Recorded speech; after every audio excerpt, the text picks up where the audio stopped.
Bom dia, estamos no dia 203 de leitura da Bíblia. Começaremos com o livro 1 de Coríntios, capítulo 9. A liberdade e os direitos do apóstolo Paulo. Será que eu não sou um homem livre? Não sou apóstolo? Não vi Jesus, nosso Senhor? Por acaso vocês não são fruto do meu trabalho no Senhor?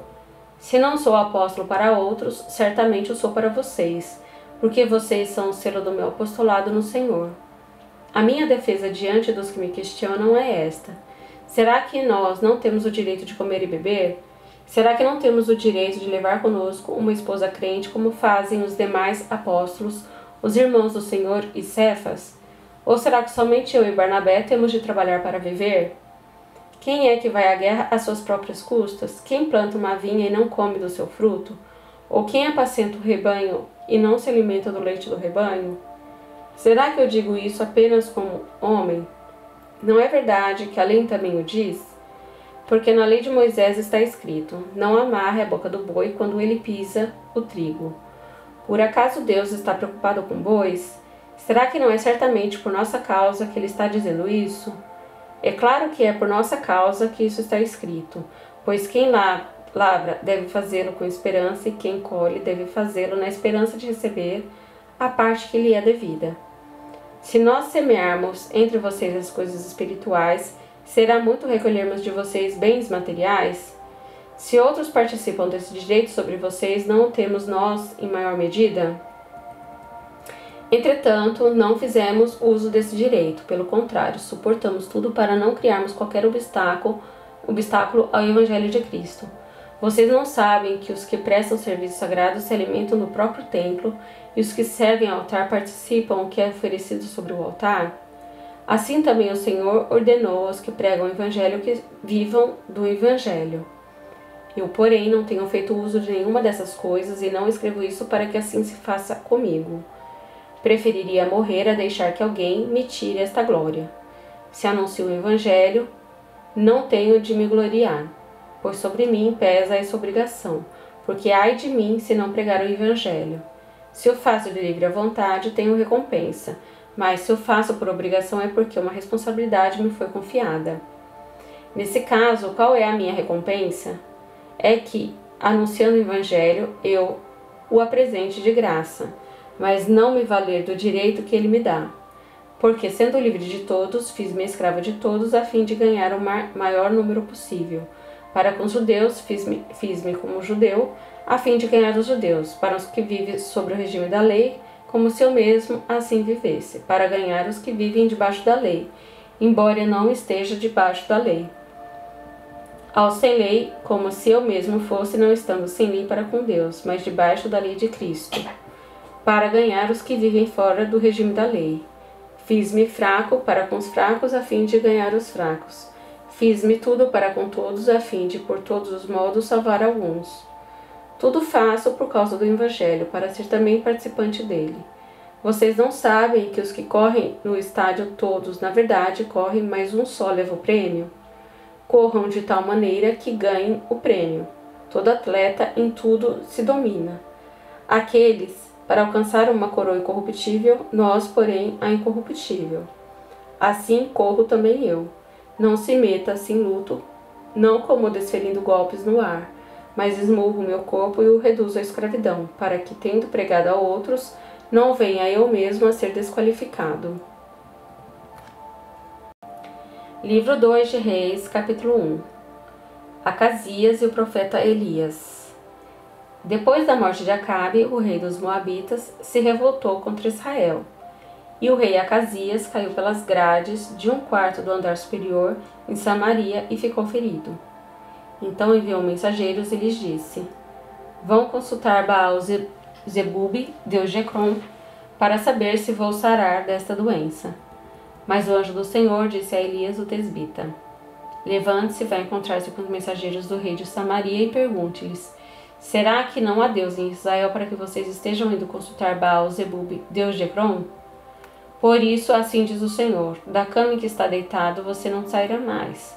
Você certamente morrerá. Então Elias foi embora. Os mensageiros voltaram para o rei e este lhes perguntou: o que houve? Por que voltaram?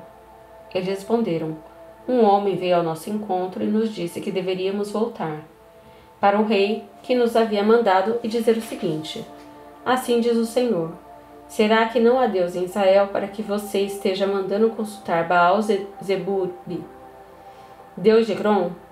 Portanto, da cama que está deitado você não sairá mais, você certamente morrerá. Então o rei perguntou: qual era a aparência do homem que veio ao encontro de vocês e falou tais palavras? Eles responderam: era um homem vestido de pelos, com um cinto de couro na cintura.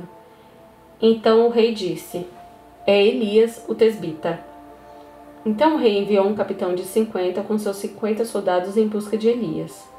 O capitão subiu o monte, em cujo topo Elias estava sentado, e lhe disse: homem de Deus, o rei está ordenando que você desça daí. Mas Elias respondeu ao capitão de 50: se eu sou homem de Deus, que desça fogo do céu e consuma você e os seus 50 soldados. Então desceu fogo do céu e consumiu o capitão e os seus 50 soldados. O rei enviou outro capitão de 50 com os seus 50 soldados. Ele subiu um monte e disse a Elias: homem de Deus, o rei está ordenando que você desça daí imediatamente. Elias respondeu: se eu sou o homem de Deus, que desça fogo do céu e consuma você e os seus 50 soldados. Então o fogo de Deus desceu do céu e consumiu o capitão e os seus 50 soldados.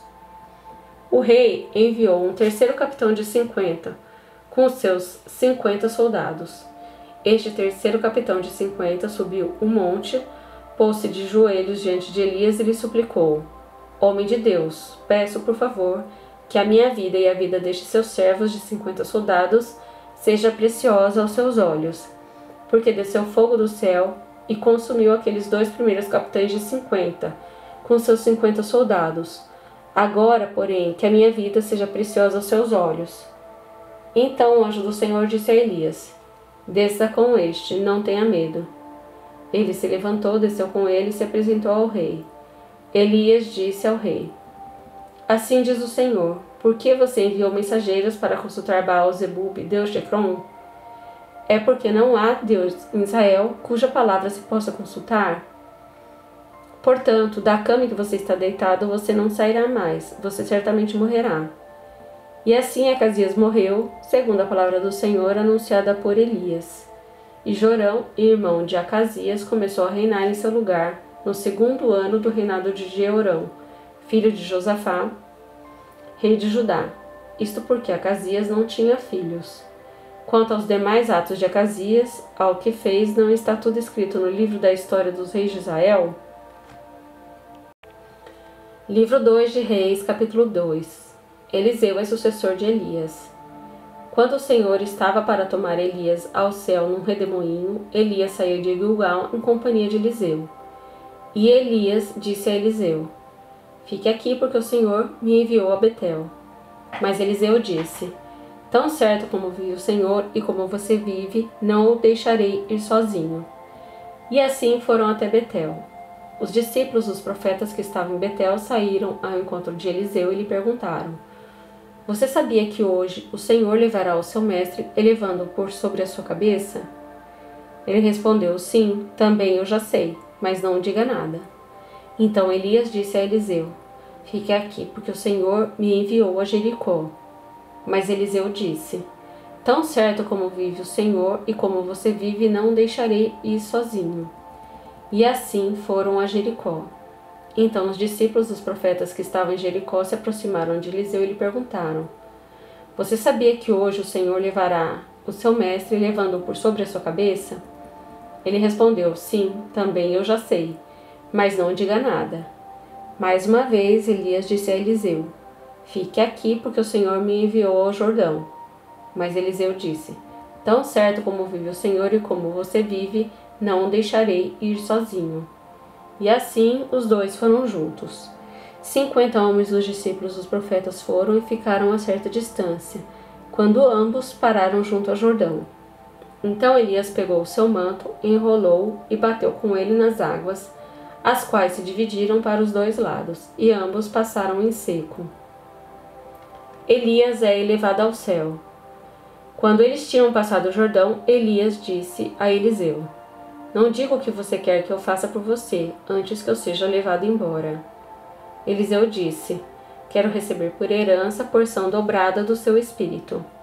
Elias respondeu: Você fez um pedido difícil, mas se você me vir quando eu for levado embora, será como você pede. Porém, se você não me vir, não será assim. Enquanto iam caminhando e falando, eis que um carro de fogo com cavalos de fogo os separou um do outro. E Elias subiu ao céu num redemoinho. Ao ver isso, Eliseu gritou: meu pai, carros de Israel e seus cavaleiros. E nunca mais ele viu Elias.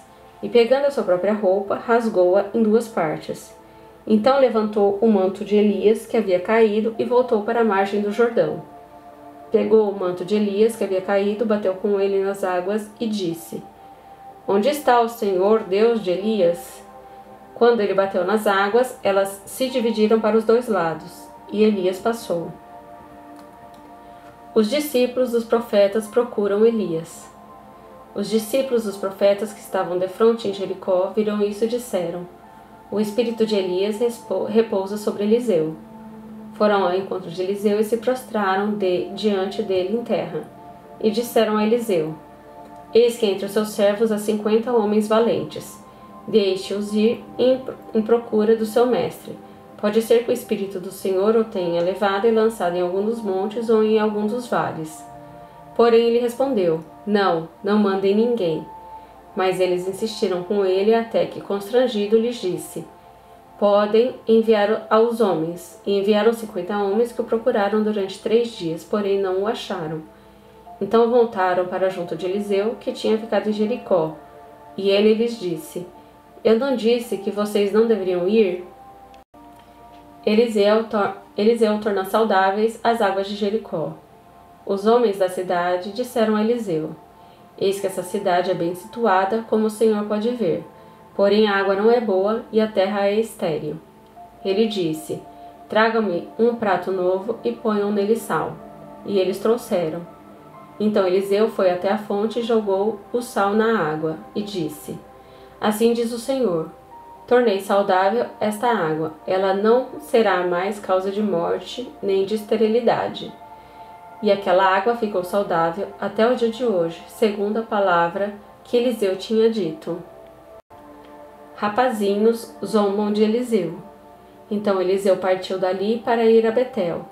Estando ele a caminho, uns rapazinhos saíram da cidade e zombavam dele, dizendo: Suba, seu careca! Suba, seu careca!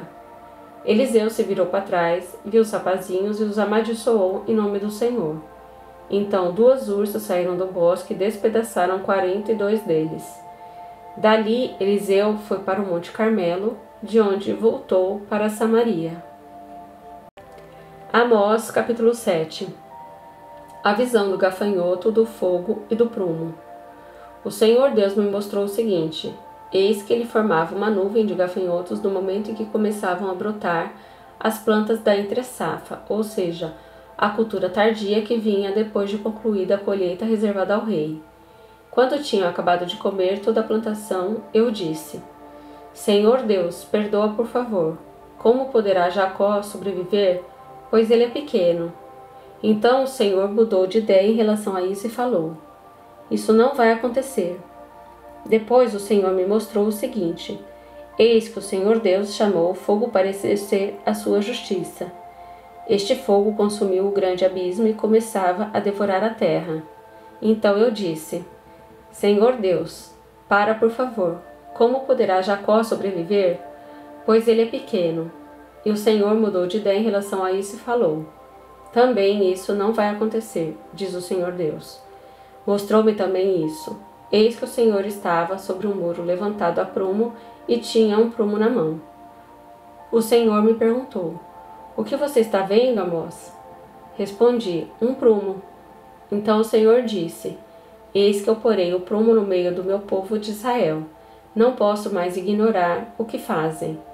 Os lugares altos de Isaque serão assolados e os santuários de Israel serão destruídos. Eu me levantarei com a espada contra a casa de Jeroboão.